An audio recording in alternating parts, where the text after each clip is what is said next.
So the Activision Blizzard acquisition by Xbox is supposed to be closing by the end of this week. The final deadline being October 18th. The deal will be closing, and Activision Blizzard and King will be first-party Xbox studios. Now, the biggest question people will have after this thing closes is what's going to happen with all of the games, and how is Xbox going to handle launching these games into Xbox Game Pass? And will the upcoming new releases like Call of Duty Modern Warfare 3 jump right into the service? Well, Activision Blizzard put out some clarification here, but it's seemingly just because the deal hasn't closed yet and they can't really say what's going to be happening. But they're essentially saying that right now, don't expect too much into Game Pass. But here is what they tweeted out. They say, "It's awesome to see anticipation building for Call of Duty Modern Warfare 3 as we continue to work toward regulatory approval of the Microsoft deal.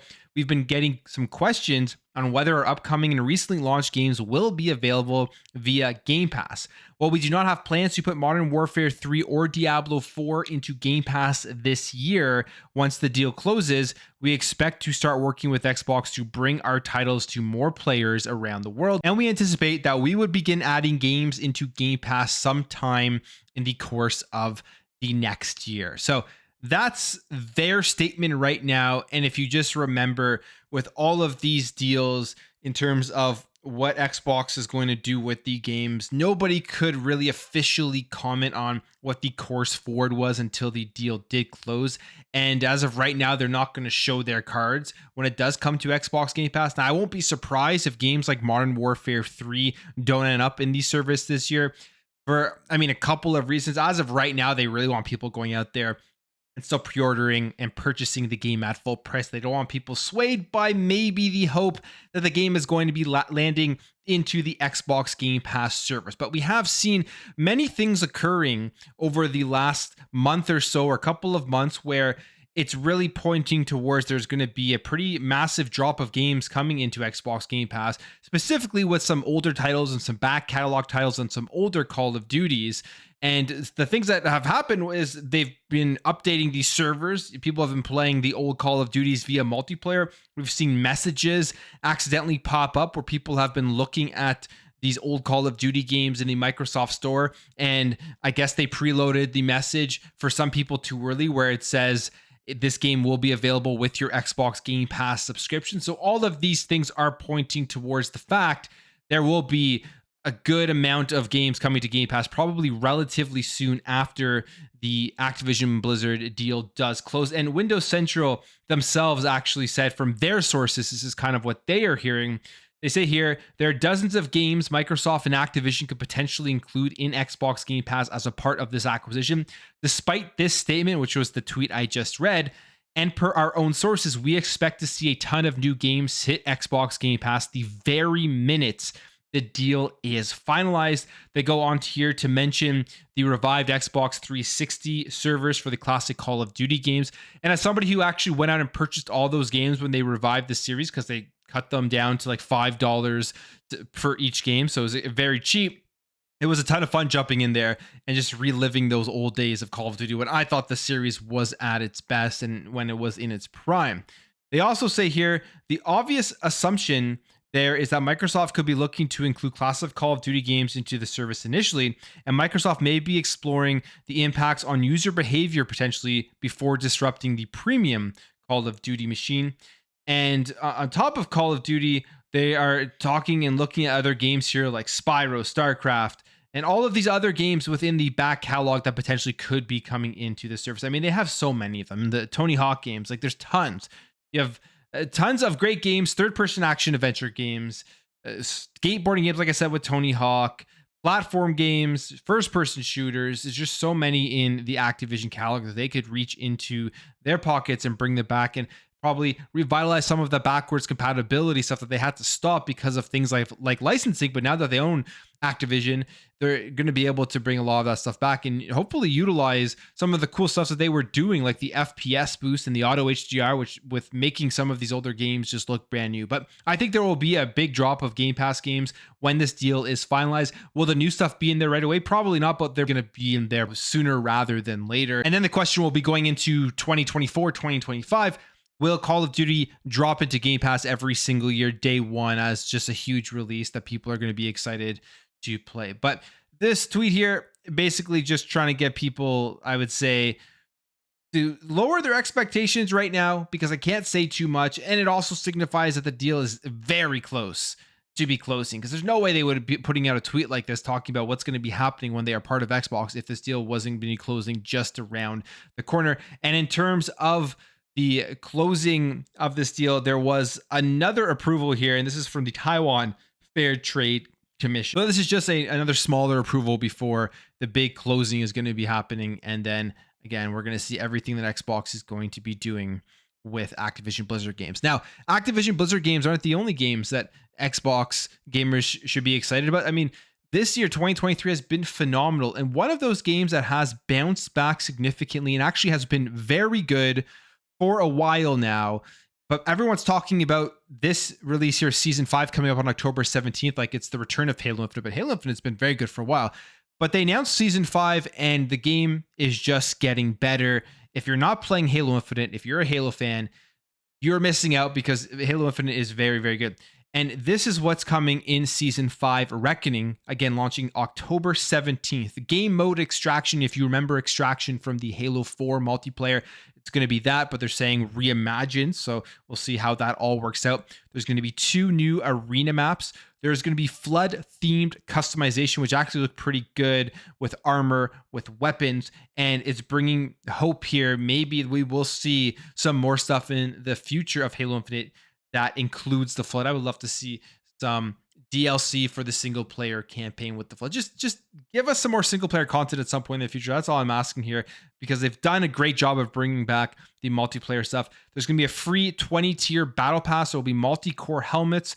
There's going to be Forge AI Toolkit, which is very exciting, because that means we're going to get a lot more PvE stuff that people are going to be able to create within Forge and get like things like Firefight with this new toolkit. And there's also going to be match XP in custom games, plus some other stuff. Go check out the trailer.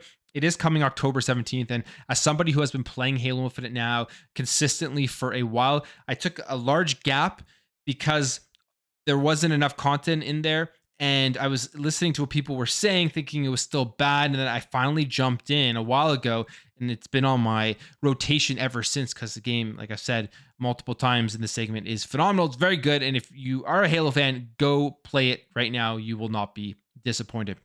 Now, let's jump over here. Let's talk about another big first-party game from Xbox, and that is Starfield. They've added a update, which is going to be including an FOV slider.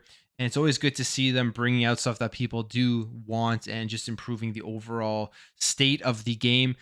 Now, here it is, Starfield's 1.7.36 update patch notes. There will be the FOV sliders will be available in the settings, so while players using first person or third person to adjust their field of view. And field of view sliders are always very important in first person shooter games. And it's great that these have now started coming to console, because last generation, a lot of games didn't have them. I don't know how many actually did. Generation before that, there were no games that had it on console. But now we're seeing FOV sliders in first-person shooters and console, and actually gives you a nice advantage compared to the standard FOV that they do give you. Now, they're also adding some performance and stability updates. So there will be, for PC only, improved stability for Intel Arc GPUs. There will be various additional stability and performance improvements. And then there's going to be a quest update here, which is always good. Echoes of the Past. There's an issue when your tunneling creatures could pick up your location that would prevent progression, and that is going to be fixed. So Starfield's getting a nice update. The FOV slider here is the big thing, and Starfield is still doing very, very well. It's still, I think, in the top 3 of played games for Xbox, and it's going to be, I think, in a top played game for a long time, as it is a massive game with tons to do. And as we remember, on September 19th, just shortly after the release, they had already reached 10 million players. It's just another a great thing that Xbox has done so far in 2023 with their releases. Now, if you guys remember Unity, they had that big debacle where they were changing their monetization options, and they were going to start charging developers every time somebody downloaded a game that used the Unity engine. And there was huge pushback. Unity came out and tried to fix it by changing things here and there. Didn't really satisfy people enough. And now the fallout is happening here, as Unity is announcing a leadership transition. And I mean, you could essentially say that John Riccitiello is being fired, even though they are saying he is retiring, who was the CEO of Unity. They say here, Unity, the world's leading platform for creating and growing real-time 3D content, today announced that John Riccitiello will retire as president, chief executive officer, chairman, and member of the company's board of directors. Effective immediately, James M. Whitehurst has been appointed interim chief executive officer, president, and a member of the board. Roloff Botha, lead independent director of the Unity board, has been appointed chairman. Mr. Riccitiello will continue to advise Unity to ensure a smooth transition. And it's kind of very reminiscent to what happened with Jim Ryan, where out of nowhere, he stepped down and was retiring in a time that nobody expected it. And it probably, with a lot of negative moves that were happening at PlayStation, with them losing their battle to try to block Activision Blizzard, and obviously some internal pushback to the games as a service stuff at PlayStation. Then you see this year with Unity, with that announcement that came out a few weeks ago, that so much pushback, a huge negative effect on Unity. And now they're saying he's retiring. I'm assuming this was a forced retirement and he is being pushed out. So there is the fallout from that entire Unity debacle. All right, to end things off, let's update here on xDefiant, because there were a bunch of leaks at when the potential official release date was going to be for this game. And now that seems entirely out of the question from this message that the xDefiant team did put out. And it seems like it's another one of those games as a service games that it is taking a hit. And I thought xDefiant has a good chance of being a good first-person shooter based off of what I played. But it seems like that won't be the case. They put this message out saying, thank you to everyone who participated in our public test session and continues to stand alongside us as we build xDefiant. The PTS once again showed us your appreciation for our fast-paced gunplay, uniquely crafted maps, objective-driven modes, and iconic faction roster. But it's also surfaced some inconsistencies in the game experience that we need to address prior to launching our preseason. So we've made the hard decision to delay the preseason of xDefiant. So they delayed the preseason of this game indefinitely. We don't know when this game is going to be coming out. There were rumors about, I think it was October 17th, October 28th, and at least sometime in October, people thought this game was going to get that official announcement for the release. But based off of what we're reading here from the xDefiant development team, that won't be the case. But I'm going to end the video here, guys. If you did enjoy this video, hit that thumbs up. If you are new here, hit that subscribe, and I'll catch you guys in the next video.